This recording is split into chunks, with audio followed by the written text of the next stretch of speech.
అస్సలం వాలేకుం. హాయ్ అండి అందరికీ. ఈరోజు రొయ్యల కూర అండి. రొయ్యల కూర చేస్తున్నాను చూడండి. ఇది 1/2 kg అండి రొయ్యలు. ఈ కర్రీ చేయడానికి కావాల్సిన పదార్థాలు చెప్తాను చూడండి. ఉల్లిపాయలండి, ఉల్లిపాయలు 2 ఉల్లిపాయలు కొద్దిగా ఎక్కువ తీసుకోవాలండి ఈ కర్రీకి. నేను ఒక 4 ఉల్లిపాయలు మీడియం సైజువి తీసుకున్నానండి. దాని తర్వాత 2 టమాటాలండి, తర్వాత 3 పచ్చిమిరపకాయలు, 3 పచ్చిమిర్చి తీసుకున్నానండి. దీని తర్వాత అల్లం వెల్లుల్లి పేస్ట్ అండి. తర్వాత కొబ్బరి పేస్ట్ అండి, పచ్చి కొబ్బరి. ఇందులో 4 లవంగాలు వేసానండి, వేసి పేస్ట్ చేసుకున్నానండి. పచ్చి కొబ్బరి 4 లవంగాలు వేసి పేస్ట్ చేసుకున్న పేస్ట్. దాని తర్వాత కొత్తిమీర, తర్వాత ఉప్పు, కారం, పసుపు. ఇవ్వండి కావాల్సిన పదార్థాలు. ఎలా చేస్తానో చూడండి. స్టవ్ వెలిగించి గిన్నె పెట్టుకున్నానండి.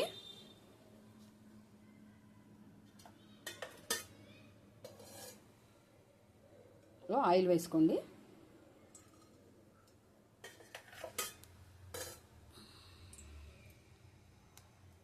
4 టేబుల్ స్పూన్ల ఆయిల్ అండి, 4 టేబుల్ స్పూన్స్.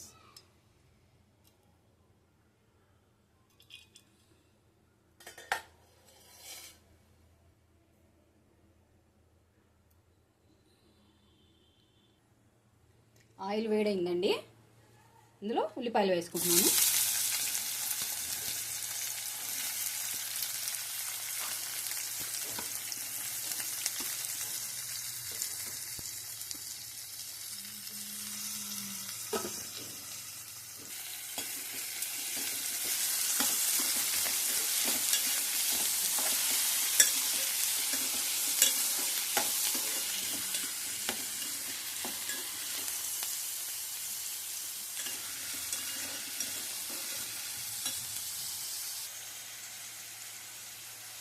ఇందులో ఇప్పుడు సాల్ట్ అండి,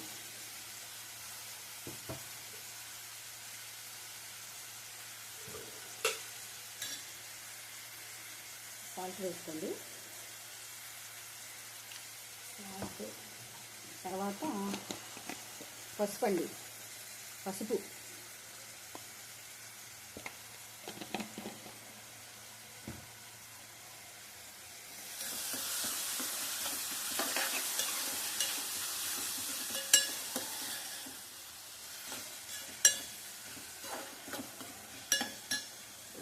ఈ రొయ్యల్ని కూడా ముందు ఉప్పు పసుపు వేసి బాగా కడగాలండి.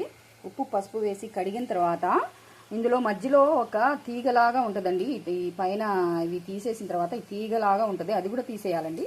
తీసి నీట్గా శుభ్రంగా కడిగి పెట్టుకోవాలండి. అలా కడిగి పెట్టేసుకున్నాను.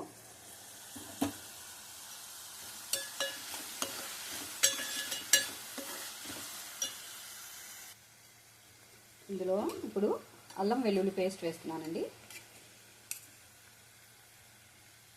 1.5 స్పూన్ అల్లం వెల్లుల్లి పేస్ట్ వేసానండి.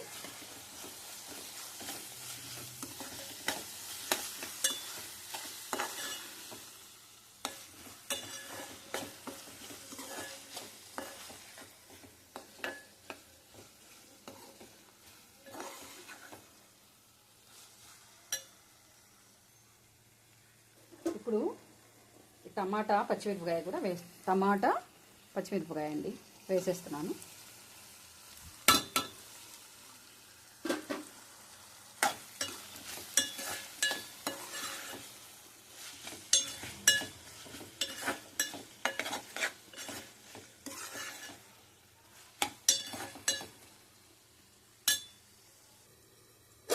ఇప్పుడు ఇందులోకి ఈ కడిగి పెట్టుకున్న రొయ్యలు ఉన్నాయి చూసారా, ఇవి వేసేస్తున్నానండి.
ఇప్పుడు చూడండి రొయ్యలు వేసిన తర్వాత ఎలా అయిందో రొయ్యలు.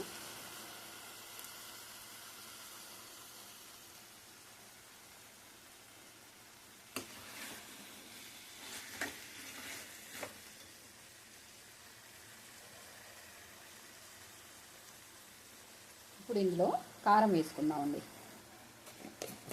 కారం వేస్తున్నానండి, సరిపడినంత కారం వేసుకోండి.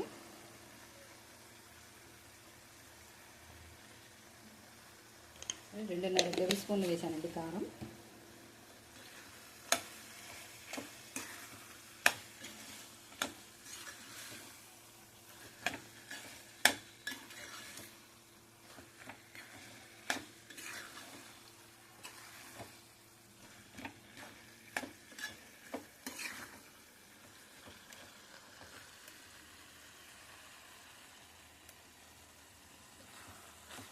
రంజాన్ తర్వాత వీడియోస్ పెట్టలేదండి, కొద్దిగా పని వల్ల కుదరలేదండి నాకు.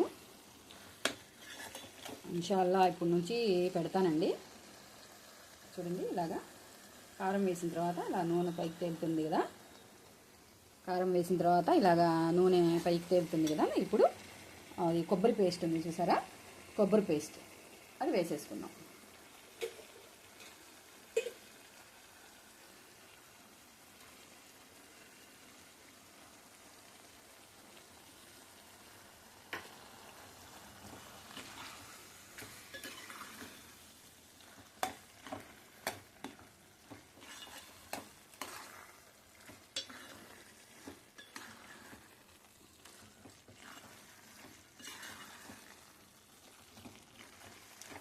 చూడండి రొయ్యలు ఎలాగా ముడుచుకుపోయినాయో.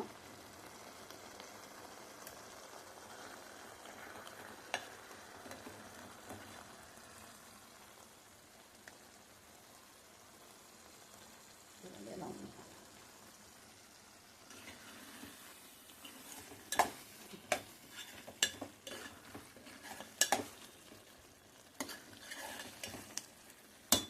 కొబ్బరి పేస్ట్ వేసుకున్న తర్వాత కొద్దిగా వాటర్ వేద్దామండి.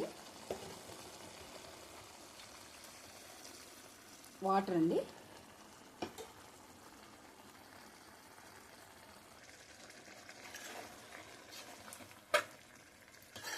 ఇలా ఉడుకుతుంది కదండి.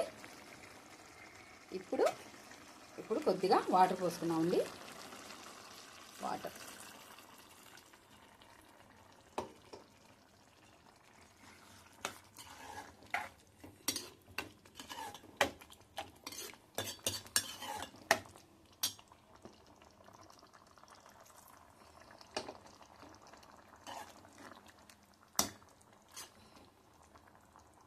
పోసుకున్నాం కదా, ఇందులోనే కొత్తిమీర వేసుకున్నామండి. కొత్తిమీర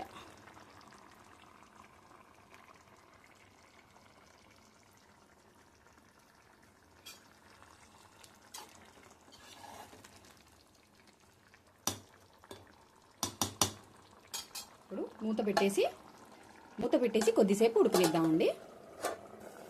ఇప్పుడు చూద్దామండి కూర ఎంతవరకు అయిందో. ఇదిగోండి ఉడుకుతుంది, ఇంకా వాటర్ ఉన్నాయండి. ఈ వాటర్ అంతా ఇంకిపోవాలి. ఈ టైంలో మీరు కావాలంటే రుచి చూసి ఉప్పు కావాలంటే ఉప్పు, సాల్ట్ కావాలంటే సాల్ట్, కారం కావాలంటే కారం ఏదైనా తగ్గితే మీరు వేసుకోవచ్చండి. ఈ టైంలో వేసుకోండి, టేస్ట్ చూసుకోండి. చూసి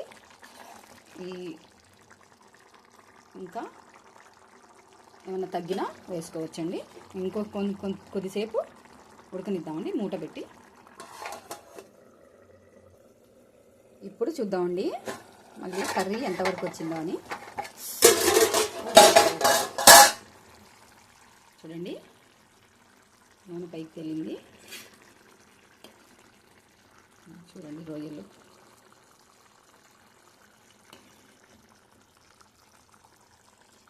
ఉడికిపోయినాయండి.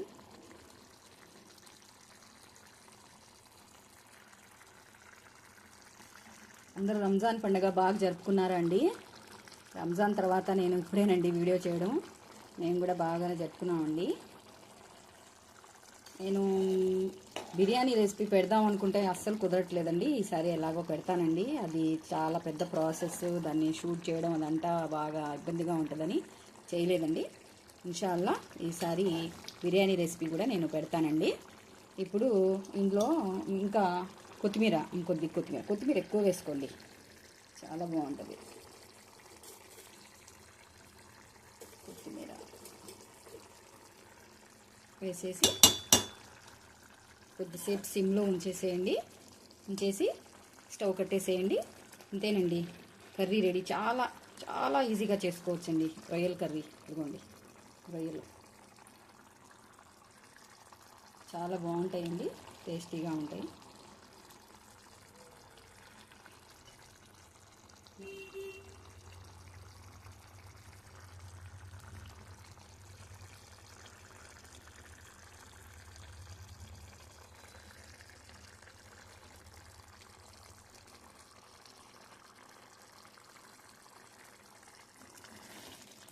అల్లా హాఫీస్.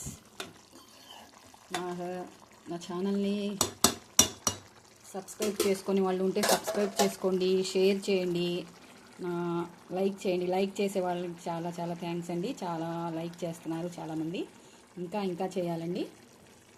ఓకే అండి, అల్లా హాఫీస్.